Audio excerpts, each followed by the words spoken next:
Another sidebar to this whole sleeping thing is that Scott has, I don't know what you call them, the sleep jumps. Huge biceps. The sleep jumps. I'll be like. Okay, this is a real thing.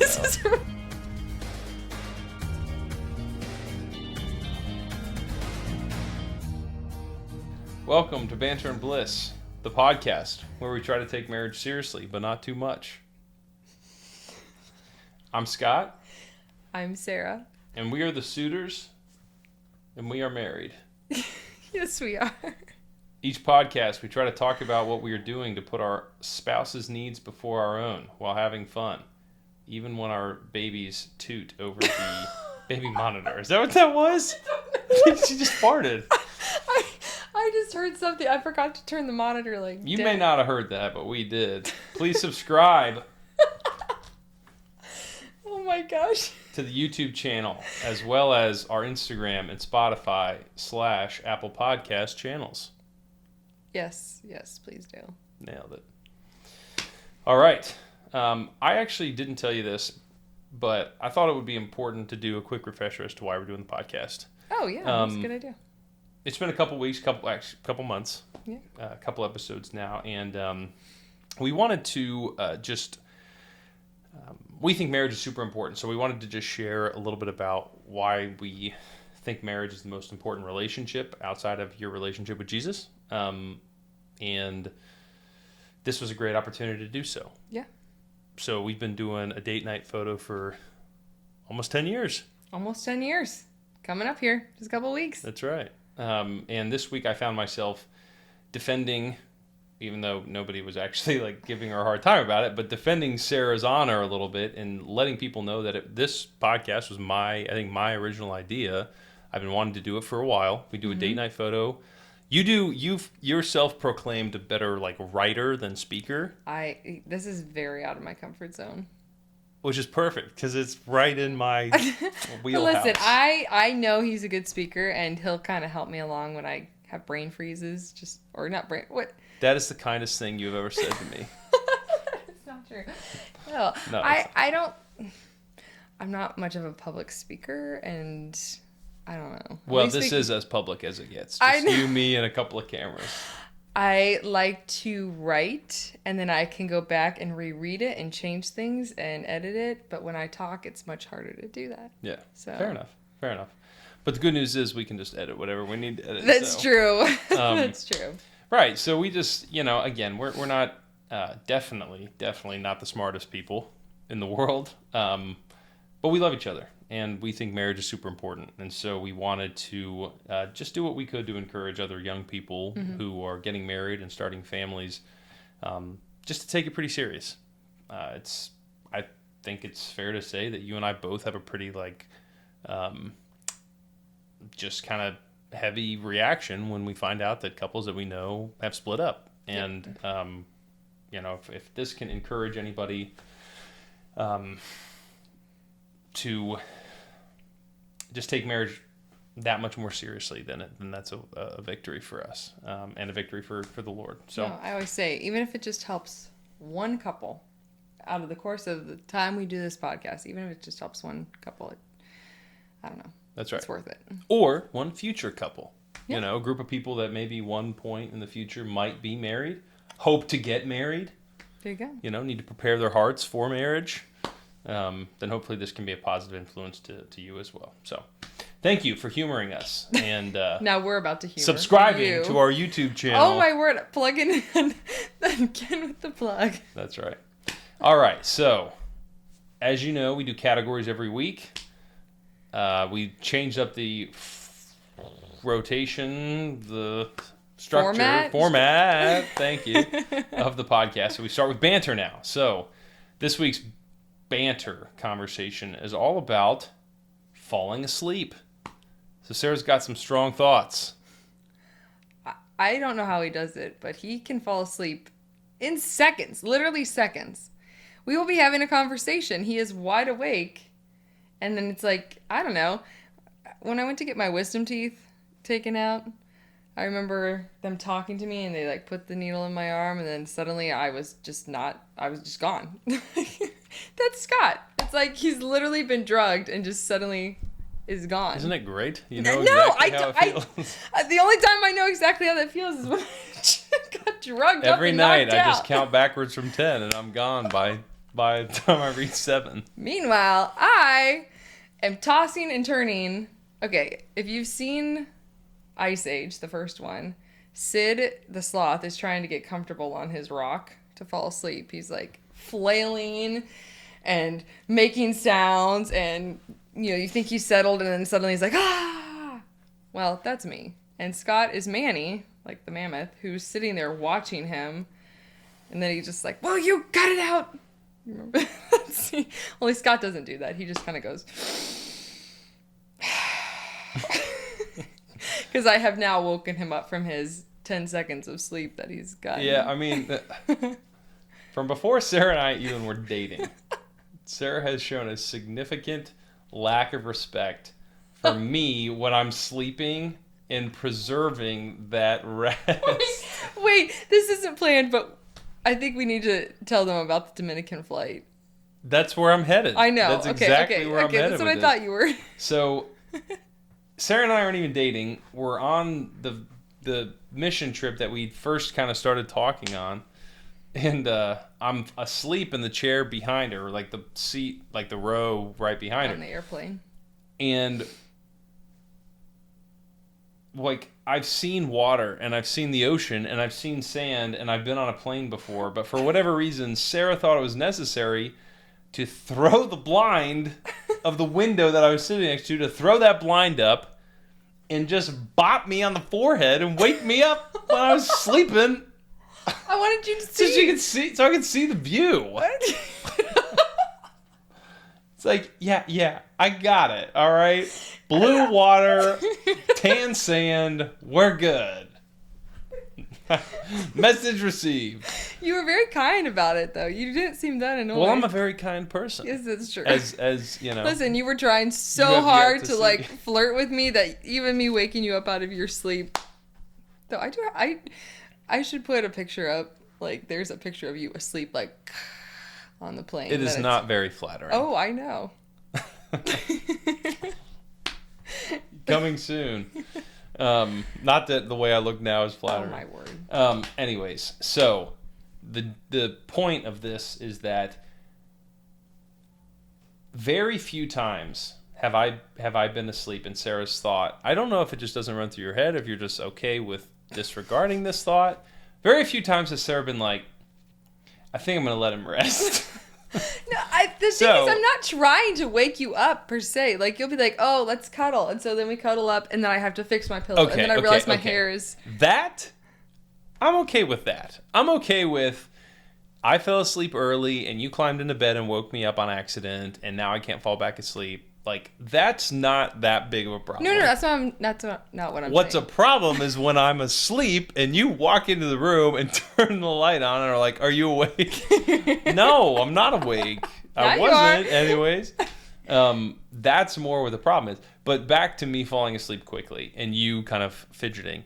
It basically starts about an hour before Sarah's ready to go to sleep. She pretends like she's getting in bed. Then she proceeds to, let's do the rundown, the checklist here.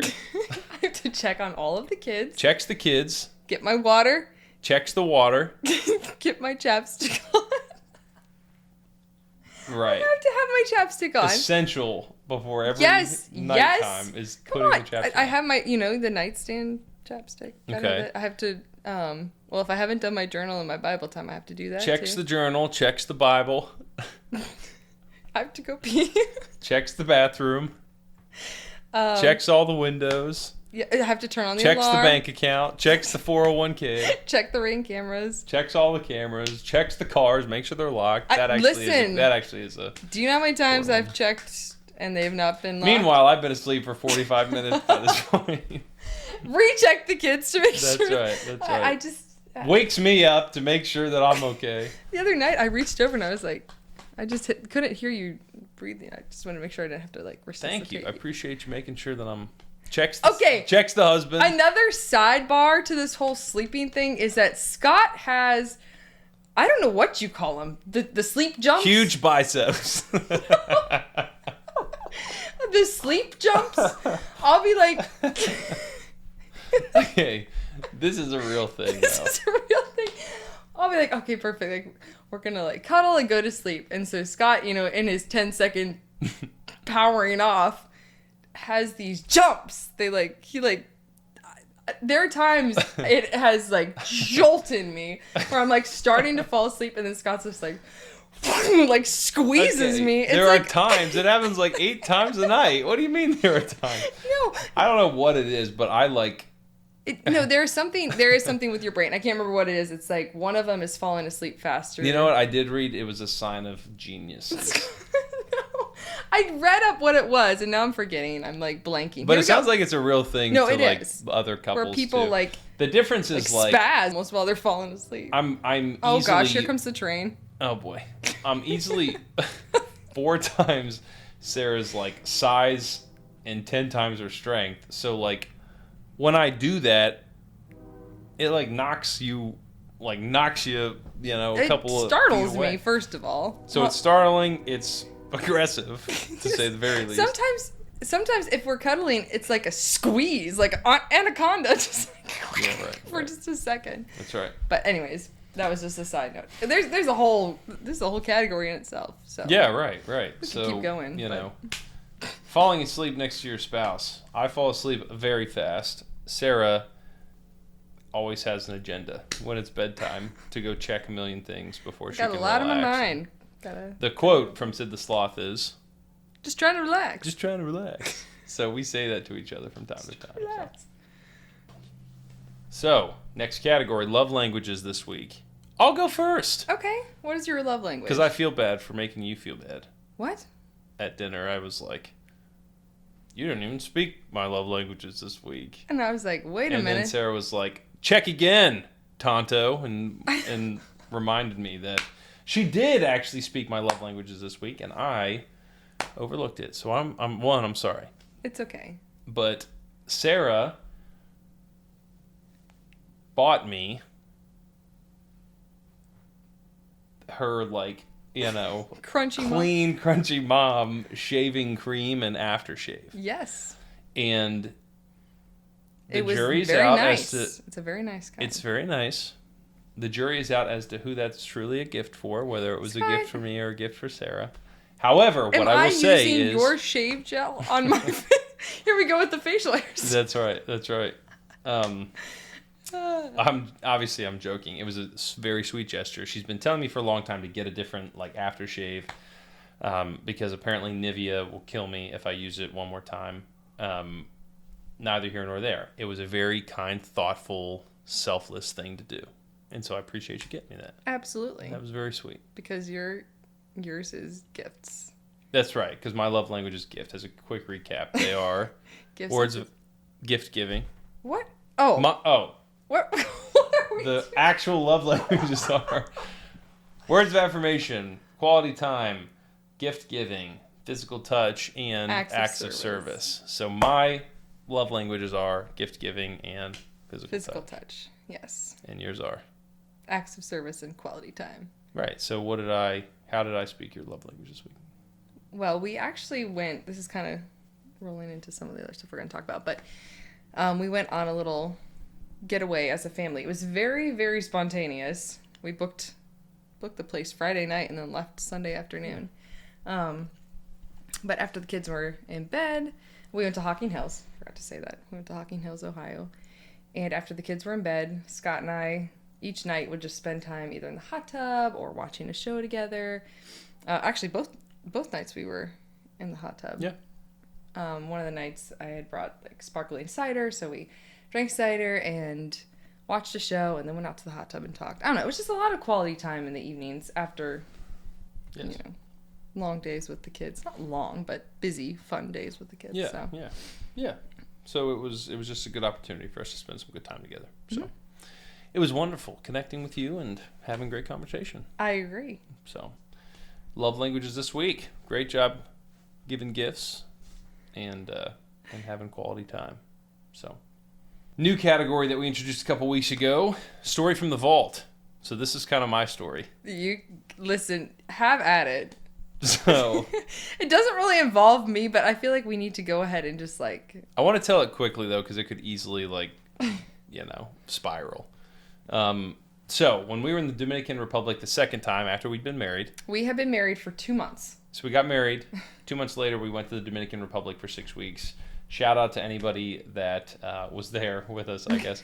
But I got really sick, and I think it was from brushing my teeth with the water, which they tell you don't do. Mm-hmm.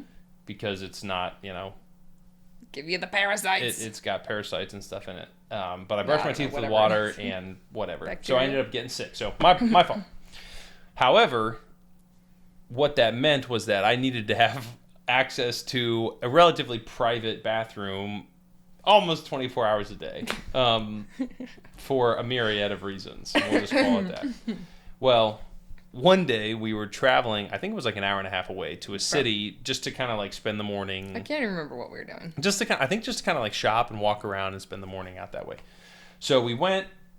I used the restroom before we left, and I was like, okay, I think I'm good.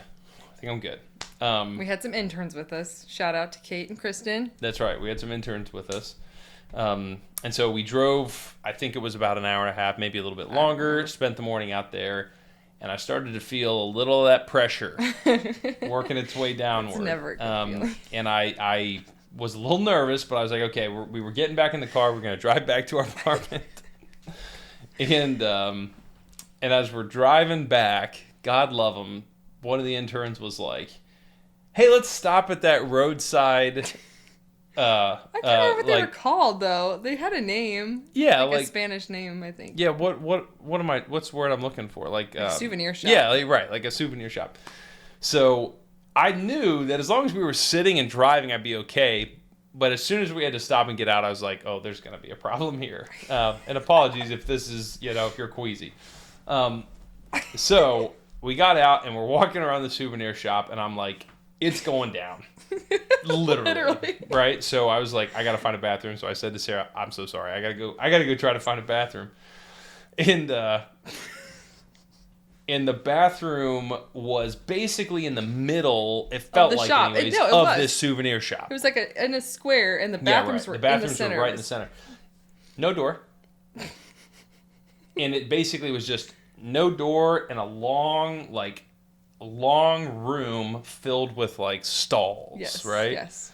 There were a couple of urinals like right when you walked in on the right side, and then a sink, and then like 10 stalls. Very few of them had doors. And there's a gentleman at the urinal. And I knew whatever was about to happen was going to be a travesty to humanity. So I'm praying, that this guy uses the bathroom and gets out. So I go down and I walk into one of the stalls, and I kind of wait, as long as I possibly can, probably 10, 15 seconds. And I peek out, and he's still there. And I'm like, oh no. Wait 10, 15 seconds. And I peek out again. And now he's looking at me, but he's still standing at the urinal staring down. Like, we meet eyes. And in my head, I'm just like, lo siento. And so I sat down, unleashed, man. And it was quite horrible. In the Dominican Republic, you can't flush toilet paper. So filled, the bin. Toilet won't flush, so I had to go to the next stall down and go again, right? Like, it just was like all around. It was all around like it's like horrible. A bad dream. It literally was like a bad dream. What happened to the guy? Was he still out there? Oh, he wasn't there when I came out. I wouldn't. But I think he was around the corner telling all his friends to, stare at the gringo that walked out of the bathroom in a moment. Anyways, so, Lord. We got back in the car and drove home, and, I ended up being sick for like a whole week. Yes. But that is one of those like very vivid memories in my head of like, wow, that was tough. That was sacrificing for the Lord, to say the very least. I'm just joking. But don't drink the water. You know that. Don't drink the water. That's right. Don't brush your teeth with the water either. So that didn't have tons of. No, it didn't have. But well, we were together. We were in the Dominican. Yes, it's part of our story from that. That's era. right. One of the days from that trip, part of the saga. So, story from the vault. There you go. All right. So, final category in every podcast, we try to do a marriage tip. Something you don't know about Sarah is that she wrote a paper about how great I was. No, I'm just kidding. She wrote a paper about marriage when she was in college. So No, I wasn't even in college yet. I was in high school. When she was 10. Sorry, high school. So she has a little excerpt that she wanted to share, and it is our marriage tip for the pod. Well, I'm not going to like necessarily read it. I'm just going to kind of talk about like what it is. But I did actually. This is from April of 2008. This was my senior thesis paper, and I was always obsessed with marriage. So I wrote my paper, "The Ingredients of a Long-Lasting Love and Marriage," well before I ever met my husband or married him, because I was just obsessed with marriage and I don't know, wanted to have a good marriage. So, love it. Anyways, the skill of drive-through listening. This is such an important part of communication. And basically, it is repeating back what the person has said to make sure that there is no miscommunication there.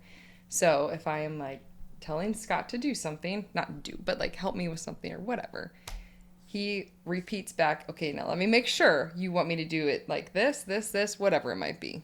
Taking care of the kids, going to pick up something, whatever. That way, when he repeats it back, I can confirm, yes, that is what I said. And he does this, I think, without even realizing that it's a thing, but I've known since 2008 that it is a skill that is important. She's been a lot smarter than me for a very long time. Look, you just learned it on your own. But, yeah, so when you communicate, just make sure that you are using those drive-through listening skills to make sure that there isn't anything that's lost or misinterpreted, or not misinterpreted, what am I saying? Yeah, misconstrued. Yeah, no, Yeah. So this is an important. I think communication is always important between a husband and a wife, but it's very common that Sarah will say something to me and I will be doing something and literally have no memory of it, that she communicated something to me. So I think it's really important for spouses to not only recognize the need for drive-through listening, to repeat back what the spouse has said, especially when the information is important, but also to recognize, like, hey, can you please repeat back to me? Like to be able to recognize, like, okay, I don't think they really got what I was saying there. They seem distracted, whatever. And Sarah and I actually do, I think, a very good job of being intentional about, like, hey, I want to listen to what you're saying. I can't right now because I'm doing X, Y, Z.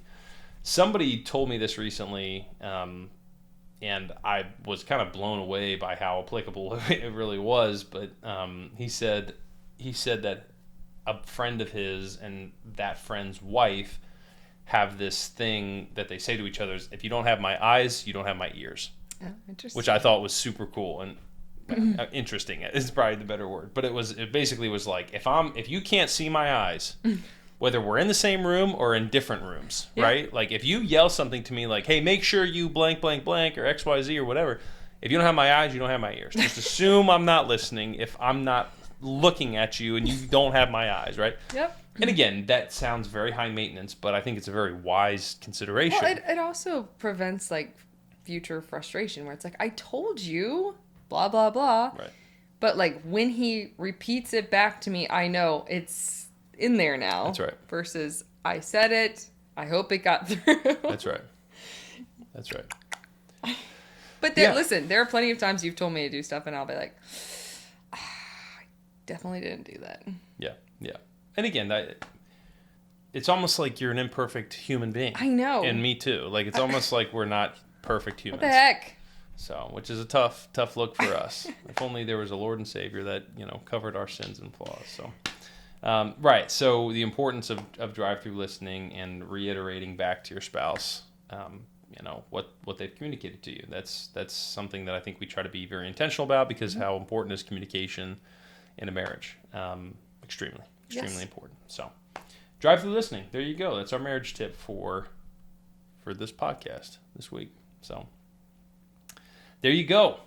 That is the whole kit and caboodle. The whole pod. That's the pod. That's this week's pod. It sounded like you said that's the sweets. That's sweets pod. Did you think it was sweet? It was sweet. I thought it was relatively sweet. Except for the part about you. Me using the bathroom in the Dominican Republic. Not quite as sweet. Well, there you go. This was the Banter and Bliss. Wow, this was Banter and Bliss, the podcast where we try to take marriage seriously, but not too much. I'm Scott. And I'm Sarah. And we are the Sutters. And we are married. Yes, we are. We'll see you guys next time.